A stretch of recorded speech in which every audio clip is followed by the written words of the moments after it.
नमस्कार दोस्तों, आप देख रहे हैं लाइव इंडिया न्यूज़। आपके साथ मैं हूं ऋषिका। उदयन दास, ये नाम मैं आपके सामने ले रही हूं तो शायद आप सोच रहे होंगे कि ये उदयन दास कौन है। लेकिन जैसे जैसे मैं आपको इसकी कहानी, इस उदयन दास की कहानी बताना शुरू करूंगी, आप धीरे धीरे सब समझ जाएंगे कि आखिर ये उदयन दास है कौन और आज मैं इसके ऊपर आपसे बात करने क्यों आई हूँ। उदयन दास एक बड़े रईस लोगों मतलब एक बड़ा अच्छी फैमिली से बिलोंग करने वाला लड़का है, जिसको देखकर ये नहीं कहा जा सकता कि ये ऐसा कदम भी उठाएगा जिसके कारण इसे उम्र कैद की सज़ा हो सकती है। उदयन दास एक बहुत ही अच्छी फैमिली से बिलोंग करते हैं। 2016 में इसकी मुलाकात हुई थी अंकिता शर्मा नाम की एक लड़की से। अंकिता शर्मा की इस भोपाल का शायद इससे आपको थोड़ा हिंट मिला होगा कि उदयन दास कौन है। अगर अभी भी आप नहीं समझ पा रहे हैं तो मैं आपको आगे की खतरनाक कहानी, जो क्राइम और सस्पेंस से भरी हुई है, आपको सुनाती हूँ। उदयन दास की मुलाकात 2016 में बंगाल की रहने वाली एक लड़की अंकिता शर्मा से हुई थी। अंकिता शर्मा से सोशल मीडिया पर इन दोनों की मुलाकात हुई, बातचीत हुई। उसके बाद अंकिता और उदयन साथ में रहने लगे। दिल्ली जाकर दोनों लिव इन में रहने लगे। उदयन के साथ रहने के लिए अंकिता ने अपने माँ बाप का घर छोड़ दिया था और उदयन के साथ रहने, लिव इन में रहने वो दिल्ली चली आई थी। सब कुछ सही चल रहा था, लेकिन एक रोज़ एक रात, मतलब 16 जुलाई की शायद वो रात थी, जब उदयन और अंकिता के बीच किसी बात को लेकर झगड़ा हुआ था।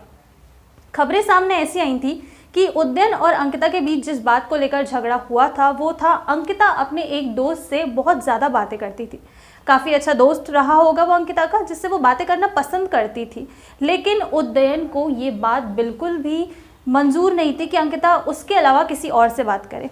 इस बात को लेकर अंकिता और उदयन के बीच इतनी भयानक लड़ाई हुई, जिसके बाद दोनों ने एक दूसरे से बात नहीं की और उस रात दोनों ऐसे ही सो गए।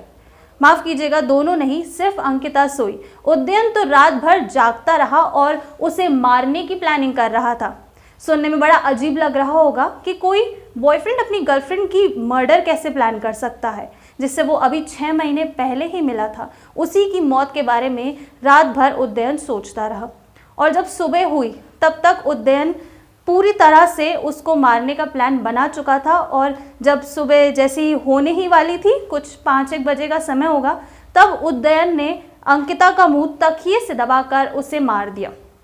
जब तक अंकिता की सांसें नहीं रुकी तब तक उदयन ने उसका मुंह तकिए से दबाए रखा और इसके बाद भी उदयन को चैन नहीं मिला। उसने उसके बाद उसका गला दबा के उसकी हत्या कर दी।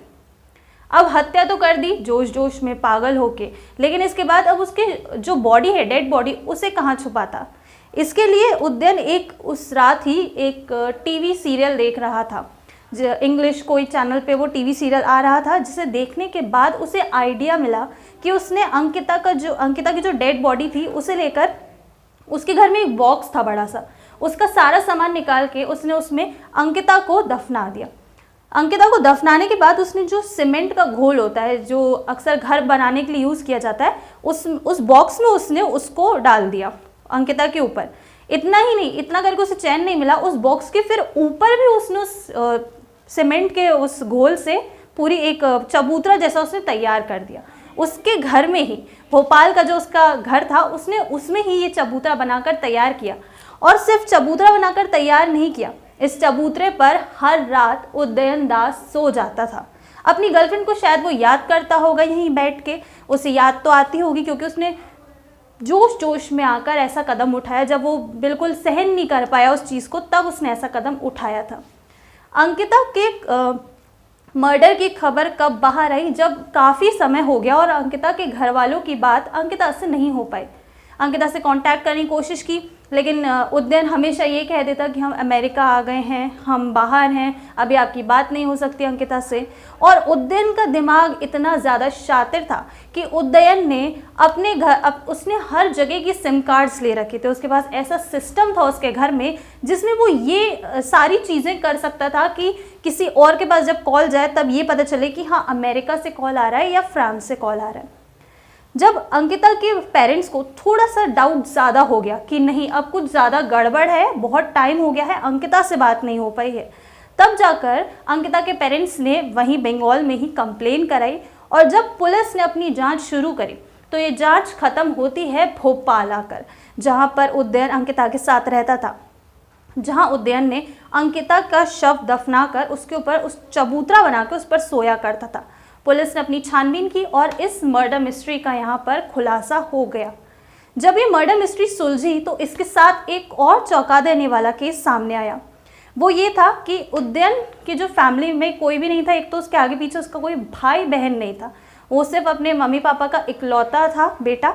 उसके नाम सारी प्रॉपर्टीज़ वगैरह सब थी, लेकिन उसके बाद भी उसको पता नहीं किस चीज़ का क्या था कि जिस चक्कर में उसने अपने माँ बाप का भी खून कर दिया।